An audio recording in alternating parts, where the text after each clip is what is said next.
Here's how to use Project School Wellness's reproductive system Play-Doh mats to teach your students how pregnancy works. So to start off, students are going to use Play-Doh to create models of the reproductive system. You can see here that along with the main organs, we also have an egg and the uterine lining, along with a couple sperm and some more uterine lining on the other side. Once students have created this, then you can walk through how pregnancy happens. So we're going to start in the follicular phase, and what happens here is the egg is maturing in the ovary, and as it's maturing, the uterine lining is also building up to support a potential pregnancy.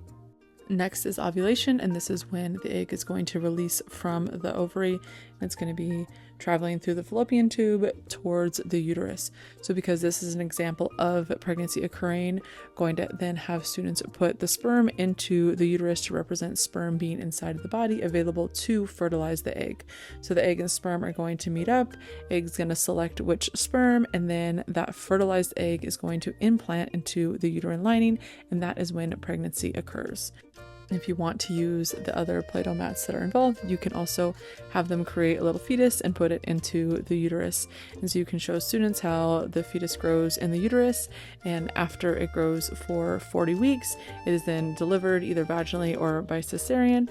And then also you can students can see how the uterine lining also sheds along with the baby being born after birth. All right, so that's how you can use our Play-Doh mats to show how pregnancy works.